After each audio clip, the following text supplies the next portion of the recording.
Alright, hello my loves. Welcome to my channel. I'm Crystal, I'm the Crystalline Priestess. Now today we're having a look at this Aquarius full moon. I know, how exciting. The full moon is happening at 4:31 a.m. Australian Eastern Standard Time. Obviously that's going to be different for different people all over the world. Find where it fits for you, but for us Aussies it's happening at 4:31 a.m. So, I want to make this video pretty quick, to be perfectly honest. It takes me 6 months to bloody upload one of these, so I'm just going to try and be as quick as I can. So I've already written down a couple of key things that are really standing out to me about this moon, and what I really do want to say before we even get stuck into my interpretation is that this is my interpretation. This is how I'm perceiving this energy with this moon. Other astrologers might say different things. You know, we're all different, so I'm just going to be sharing with you guys exactly what I think is coming up, in particular over this Aquarius full moon. So let's get started. We have the beautiful full moon happening at 9 degrees of Aquarius, opposing the sun at 9 degrees of Leo. So straight away, this is bringing up the axis of essentially the stage, the performer, the child, the creative, and humanity, you know, the collective, the way that's received, the way that's perceived, friendships, groups, wish fulfillment, all these things. You know, there's a lot going on when it comes to Aquarius and when it comes to Leo energy. There are so many different aspects to each energy.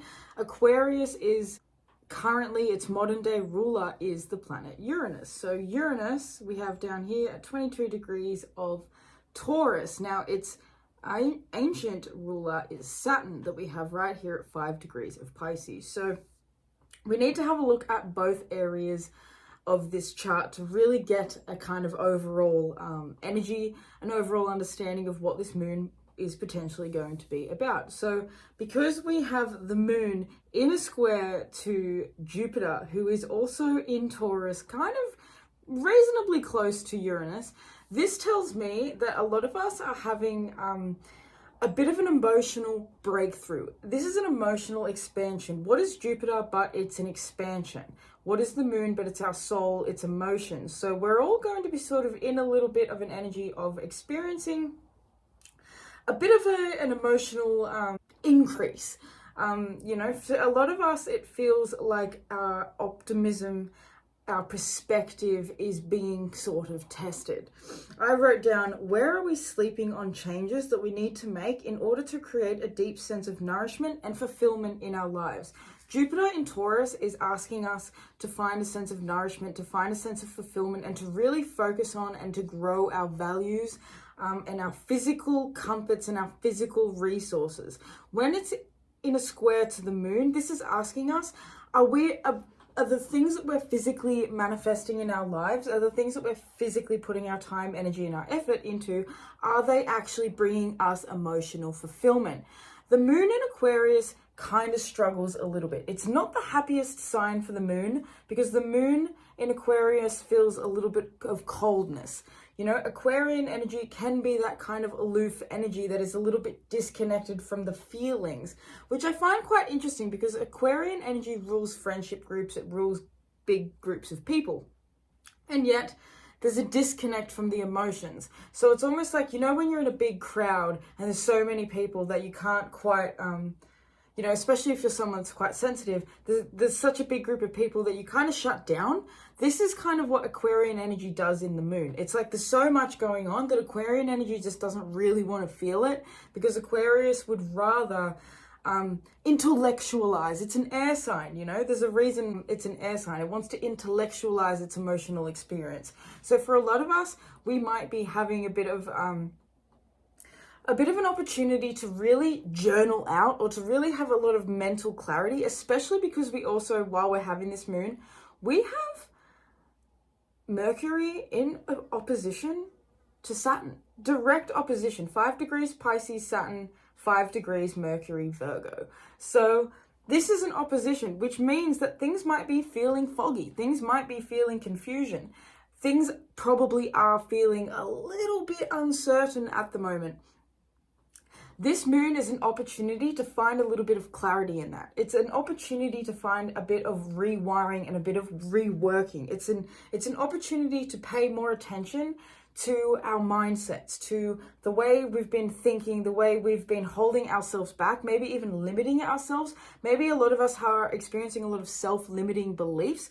Because the sun is in Leo, this is us wanting to be on stage, you know? The sun in Leo, that's why it's so happy to be in Leo. That's its ruling sign, you know? The sun wants to be in Leo because the sun feels like it can shine its radiance, it can shine its magnificence, and it can be received for that. You know, Leo wants attention. And that's what Aquarius and Leo is. They're both the same sort of side. They're two sides to the same coin. Because on the one hand, we want that attention. On the other hand, that attention can sometimes make us feel a little cold. It can make us feel a little, you know, what's the word? Kind of disheveled. It can just, you know, it depends on what that attention is. Because sometimes with Leo energy, the shadow of Leo, and we need to remember that we have right here Venus and Lilith in a conjunction in Leo. Venus is also retrograde. So this is the shadow side of Leo could definitely be coming up. And the shadow side of Leo can be, you know, an addiction to needing to be validated in a certain way. It can be an addiction to needing to show up as fancy and fabulous and all that sort of stuff, when in reality, that's not how you're feeling.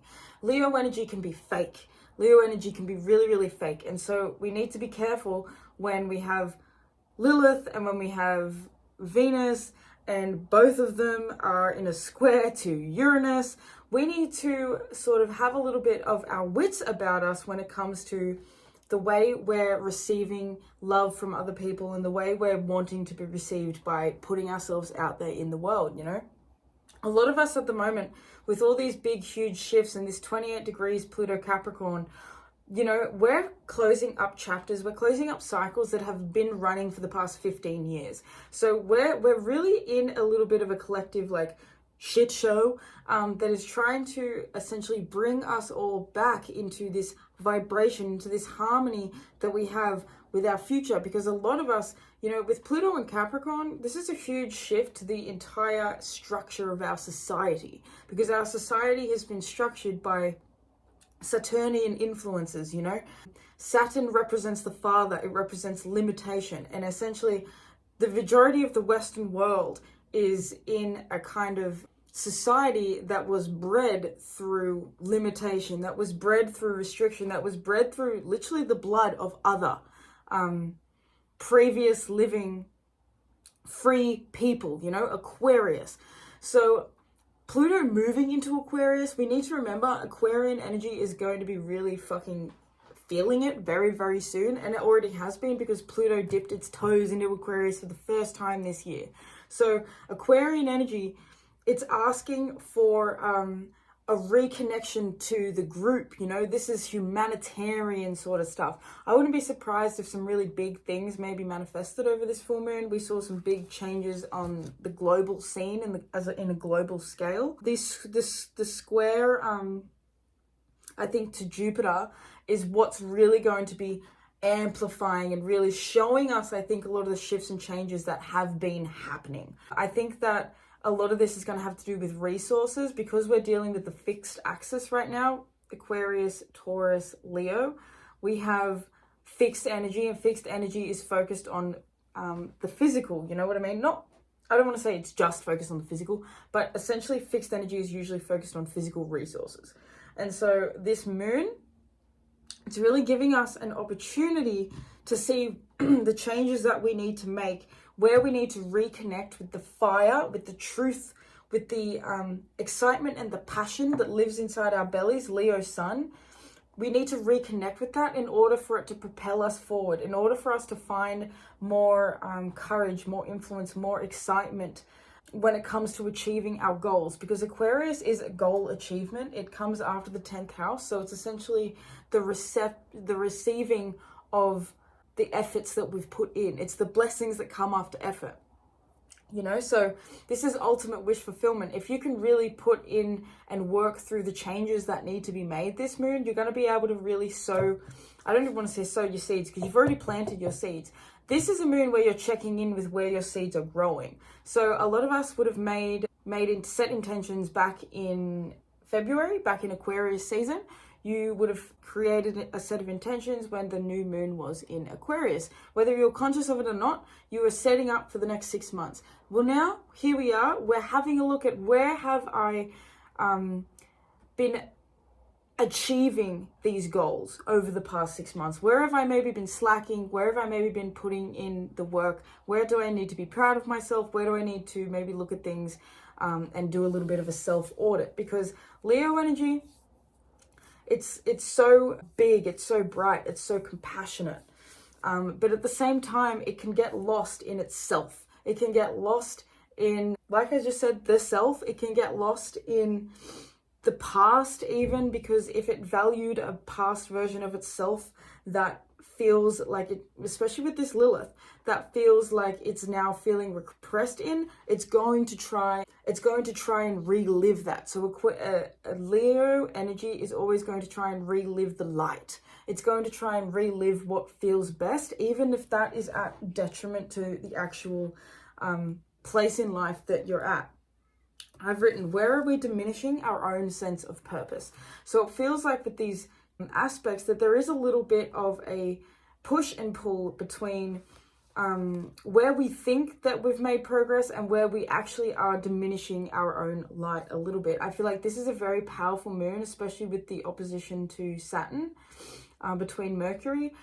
It's a very powerful full moon to maybe journal and to write things out, write things down. I'm going to leave at the end of this astrology breakdown, I'm going to leave a quick little prompt for you to take a screenshot of if you want, just to jot down in your journal, to just maybe do a bit of subconscious work, subconscious programming, and to just really kind of get our thoughts onto paper, because sometimes we don't even realize just how confused and jumbled up we are and that we're being until we get those thoughts on paper, until we start to sift through them. So sifting through, the lens, sifting through our own perceptions, sifting through maybe just sifting through essentially our own psyche can be really, really powerful this moon, even though, that sounds a bit weird. How can you sift through your own psyche? Well, you start to really pay attention to what's coming up for you. Start to look at everything as a reflection. If somebody's doing something that's really bothering you or triggering you, where is that energy being reflected from within you? So I feel like this moon is a really powerful portal. It's a really powerful opportunity for us to reconnect in with our creativity and with our passion. The inner child is waking up with this moon because we have the opposition to the sun. This is the childhood. This is the inner child. This is the light within you. This is asking you, how do you reconnect with the sweetness of life again? How can you make things feel warmer? Because Leo, it's the sun, it's warm, but the moon in Aquarius, that's a little bit cold. So it's asking us, where can we find warmth again? Where can we begin to maybe defrost the parts of ourselves that we were kind of keeping stagnant, that we were kind of holding down? I've written, where do things feel cold? Where can we find warmth, comfort, and strength within ourselves and within our communities? So Aquarius, again, it's the collective, it's the community. Leo is the individual. So where can we now essentially work with connecting with community? Where can we start to receive and to give support with others? It's really a powerful moon to have to take stock on the people around you, to take stock on how you're showing up in relationships and how you're showing up in connections and how other people are showing up for you, because this is all a reflection. This is all, we're all mirroring each other. There's a lot of healing that's coming in with this moon, but it's going to ask you to take inventory. It's going to ask you to have a look at your life. It's going to ask you to think about things and to work through them. It says, I've written, where do things feel cold? Where can we find warmth, comfort? Oh no, did I just say that? I think I just said that. Okay. I said, how can we commit to receiving more support in order to maintain, nourish, and expand upon our responsibilities? So a lot of us, we have more responsibilities that we're experiencing at the moment. The nodes have shifted signs Jupiter is in Taurus. We're all quite focused at the moment on creating a sense of value and purpose within ourselves and really connecting to the bigger picture. So where can you really nourish and support the parts of you that need to be supported in order to reach your goals, in order to actually take care of your responsibilities? I feel like for a lot of us, we're wanting to expand upon our responsibilities, we're wanting to hit new milestones in life, and this is a moon that's going to help you to really see maybe some shifts and changes, what you need to work through in order to reach these milestones. Listen to me, I can't even speak properly, I'm like so excited. Actually, I do this all the time. I really suck at talking. Where do we need... Actually, that's a lie. See? I keep doing it. I'm good at talking. I just get a little bit excited. Okay, where do we need to focus and where can we let go and give into surrender? So this is the thing as well. Where do we need to maybe put more energy, more time, more effort, pay more attention, get more clear? Where do we need to pay more homage to the things we need to physically get out there and do? And where can we let go a little bit? Where can we give it over to God? The star card in the tarot is ruled by Aquarius. The star card is the card where we're essentially picking ourselves back up and we are rebirthing and allowing ourselves to be seen, respected, felt, noticed, and essentially just viewed in a completely different way. It's a vulnerable state of being. A lot of us are afraid to surrender, afraid to let go because we're afraid of vulnerability. We're afraid of judgment. We're afraid that people are going to, we've just come off a Cancer new moon. So, we've been protecting ourselves. We've been protecting our heart. We've been protecting our emotions. We've been trying to keep ourselves safe and warm. And this moon has kind of got us coming out of our shells a little bit and saying, okay, where can I start to now let go of this rigidity, this holding on to the coldness? I'm even being brought to a passage from the book I'm reading. I read it last night. It's a little story. It was called A Girl in the Matchstick Girl, something like that. The book I'm reading is Women Who Run with the Wolves. I'm sure a lot of you guys have read it. But there's a story in it, and it was about the little matchstick girl, and essentially it was this little girl who didn't have a family and was living in a town, living in a community where no one gave a shit about her. She would walk around and she had a box of matchsticks, and she would she found out that she could sell the matchstick she could buy the matchstick for 1 cent, but she could sell the matchstick for 2 cents or something. So she would sell the matchsticks. Sorry, my partner's ringing and it's really distracting me. Stop it! Go away! So she would sell the matchsticks to make a cent and blah, blah, blah. At the end of the day, it got to the point where all she had was a bunch of matchsticks left, and she realized that she was never going to be able to sell enough matchsticks to be able to take care of herself, to be able to function, to be able to live, essentially. So it was one night in particular, one really, really cold night, that she was living in the snow, and she was sitting literally in the snow, and she sat there with her matches and she lit one, and as soon as she lit the match, a vision opened up in her eyes and she was able to see a beautiful warm campfire. She saw this beautiful home and blah, blah, blah. It was lovely. So, that was amazing. And then the matchstick went out. It was gone. And she was back in the cold. She was back in the depression. She was back in the sadness. She was back in the snow. And so she lit another match. And when she lit that match, everything was light again. Everything was bright. Everything was exciting.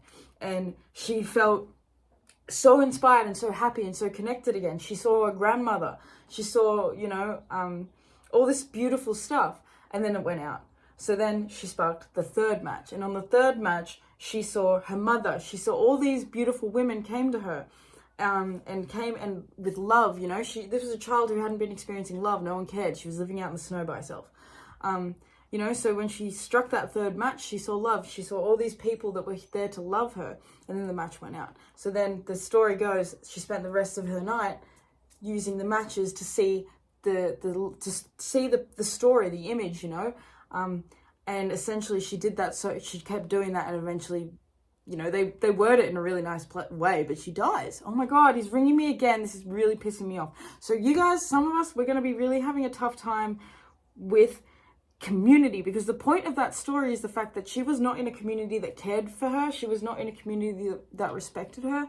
She was not in a community that valued her. So the symbolism of the matches was her losing herself in a fantasy. She was fantasizing so much that she ended up dying. You know, she wasn't able to actually physically sustain herself, and that's that Jupiter, Uranus, even this square to Lilith and Venus. And that's asking us, where are we being delusional? Where are we fantasizing about people caring for us? Where are we maybe, you know, getting ourselves stuck in the mud in belief that something is the way it is and it's not? You know, where are we actually being delusional? Where are we lighting the candlestick and looking at the match and watching the story and then letting it fizzle out? You know what I mean? Like, I hope that made sense. I know that I'm really struggling. I think I've got a lot of stuff going on with my Mercury at the moment, and it's hard for me to sort of like express myself, especially because we've got so many retrogrades. We have a Venus retrograde at the moment. Like, I keep talking about Venus. My chart ruler is Venus, so when she's retrograde, Crystal's a bit like, blah, blah, blah, blah. What's going on? So anyway, I hope that made sense. But really, the reason why I brought that story up was just because it was so sad. You know, the thought that this girl was filled with so much love by these fantasies, but those fantasies in the end made her die.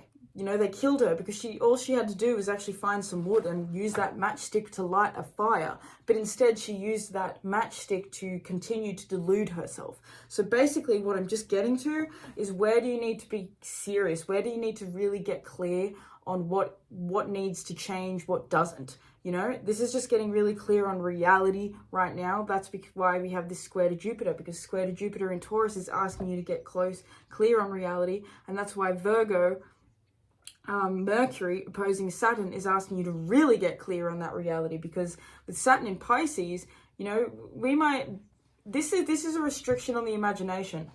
And that happens because sometimes our imagination is going too far. It's getting too out there. We have Neptune at 27 degrees of Pisces. It's been in Pisces for ages. So a lot of us have been really connected to the higher realms and to the big dreams. But are we actually able to physically make that happen? That's what that whole North Node in Taurus transit was just about. And now we have North Node in Aries. So it's time to really activate and push that power forward, because a lot of us have figured out our values. Now it's time to create them in our actual reality to see it happening.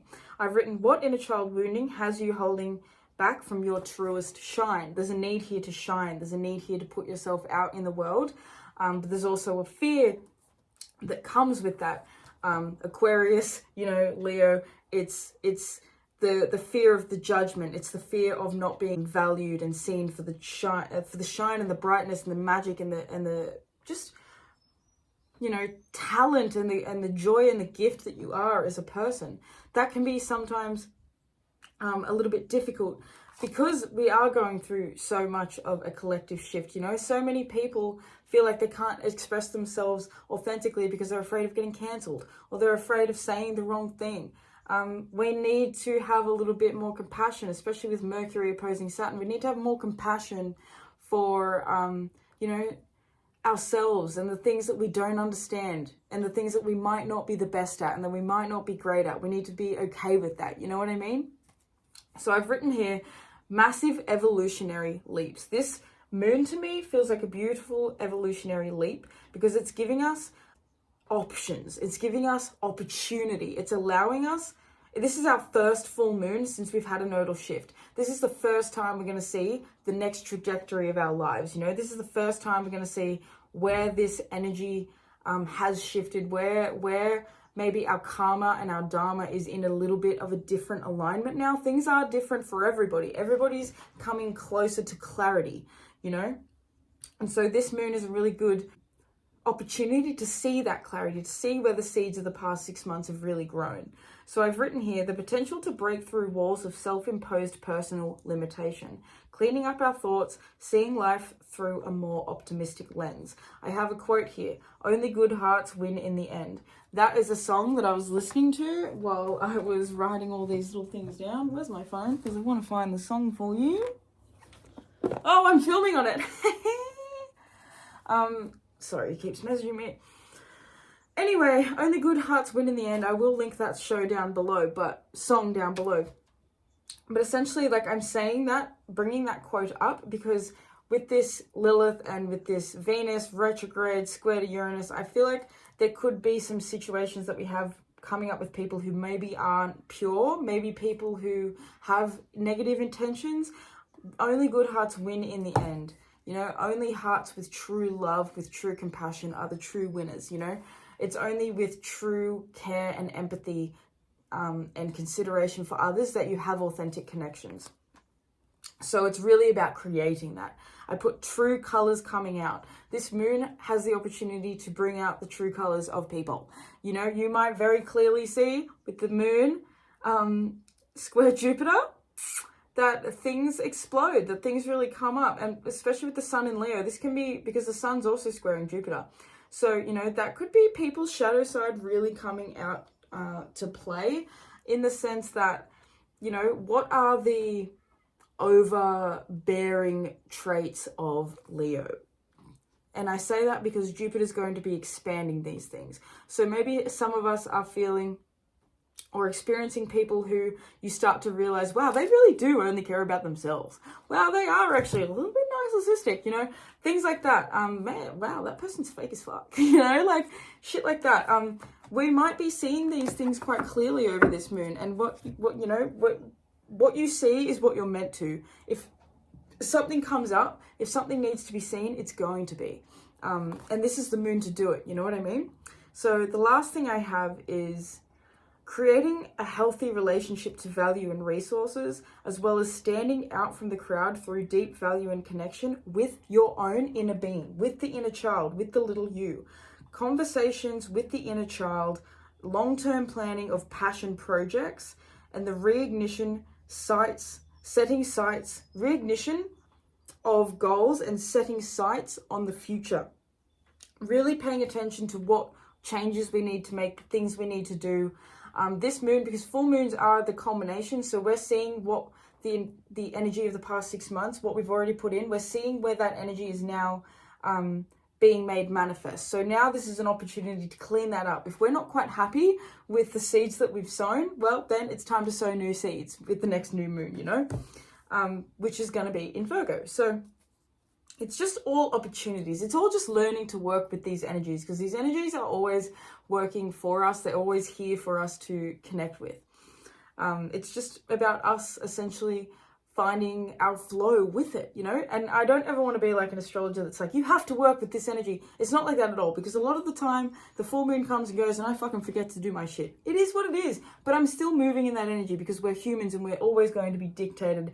I didn't want to say dictated, but the stars are always going to be reflecting us and we're going to be reflecting the stars. It's symbiotic. Anyway, it says a goal, a progress check-in. This is a progress check-in to see where you've progressed over the past 6 months. Opportunity to find deep clarity, responsibility, and connection to the why of our actions takes us everywhere. So the why, really being connected to the why, to the what, to the how, all that sort of stuff. Let's just quickly get a tarot card for this full moon, and then I'm going to leave it there. I'm going to leave it there, my loves. So we have 10 of Wands at the bottom of the deck, which means that a lot of us are letting the baggage go, letting the shit go. It's time to, I think that's the thing too. This is a really energizing moon, because when the sun is in Leo, that's optimum energy. So a lot of us have been keeping ourselves energyless. I think with Saturn in Pisces, that can, because it's, you know, Saturn in the sign of essentially like our imagination, our beliefs, our connection to spirit, that can sometimes leave us feeling a little lethargic. It can leave us feeling a little drained. And so I think this moon is, with this 10 of Wands in reverse and the world underneath that, it's kind of like helping us to get back out into the world. It's helping us, especially with the moon, you know, Aquarius, helping us to get back in the world, to be seen and to be experienced by other people, to be noticed by other people with the sun in Leo. And that is going to really help us to find a lot more energy, a lot more freedom, and a lot more excitement.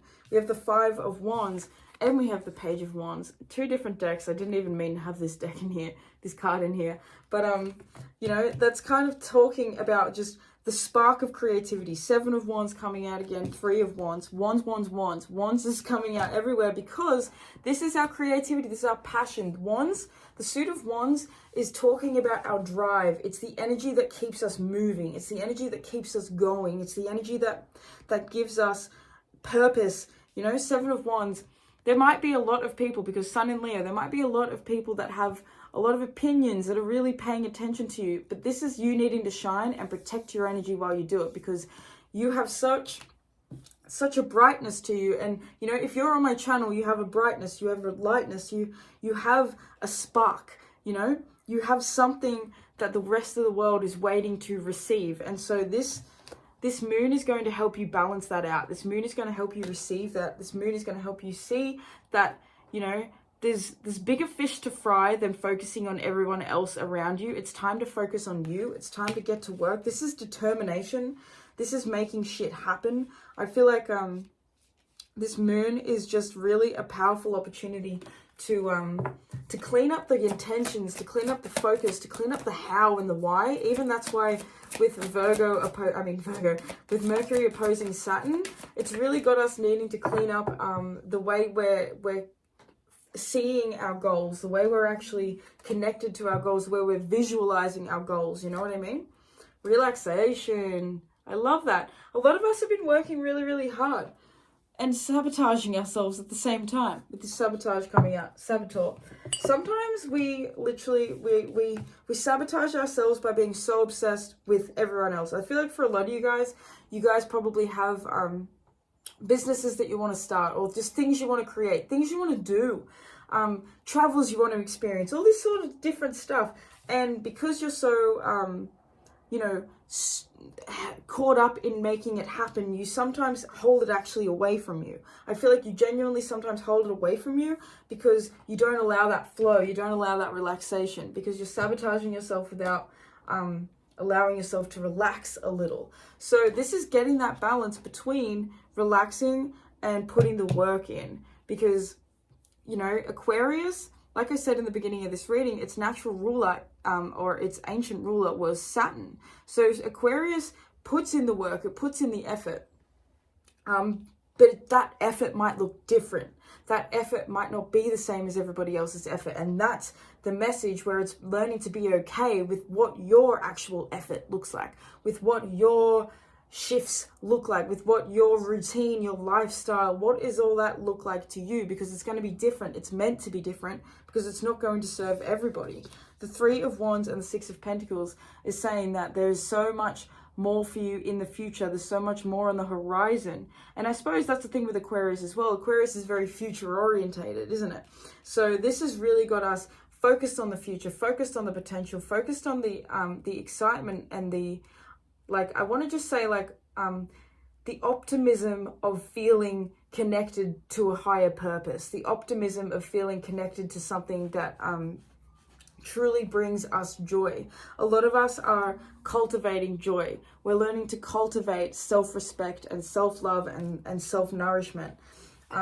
You know, and we can't allow ourselves to be infiltrated by everyone else's energy anymore. And that's Leo. Leo knows how to protect its energy. Leo loves its fucking self. That's why Leo energy cops so much shit. And when it's in its shadow, like all star signs, it's fucking horrible.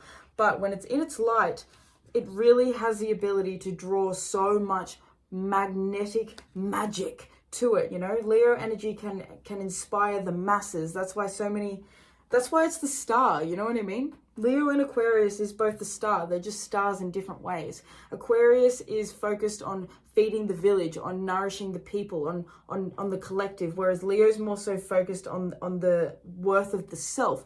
Neither are wrong. Both are beautiful. Both are powerful. So this is a moon that's really going to offer you an opportunity to clean up the intentions, to clean up the idea of where you're moving towards. You know, I think a lot of us, because it's an air sign, a lot of us have been feeling confused about the future. We've been feeling confused about where we're going. This is just clearing that up. But like I said, because of this Mercury opposing Saturn, it's going to be foggy. It's going to feel like things are a little maybe confusing at the moment, but set the intention for clarity. Do a little bit of journal work, start writing things down.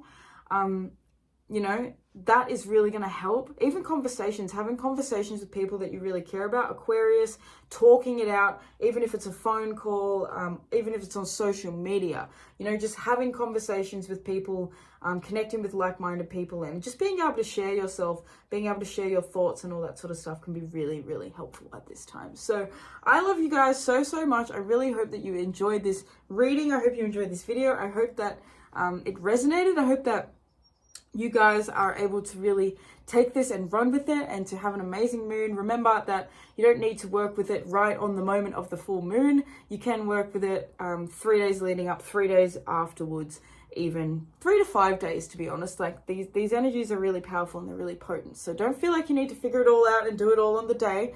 I'm late as fuck even uploading this video, and because it's now a half-hour video, I know that it's going to take me about 6 hours to upload it. So by the time this video is out there, full moon might have already even been. So, you know, don't stress. It's all good. I love you guys so, so much. Do give this video a like if you enjoyed it and if it resonated, because it really helps my channel. Make sure that you subscribe if you haven't already. If you want to book a personal tarot or astrology reading, the link is down below. You can head to my website and do that. Yeah, I'm going to leave this here. I love you so much, guys. We're going to get into the horoscopes for each sign, or taroscopes for each sign now. So they're going to be the next videos that I upload. I'm sorry that I'm late. It's just fucking, I've been all over the show. I've had such a crazy year. So anyway, I'm going to shut up now. I love you guys so, so much, and I'll see you in the next one. Bye.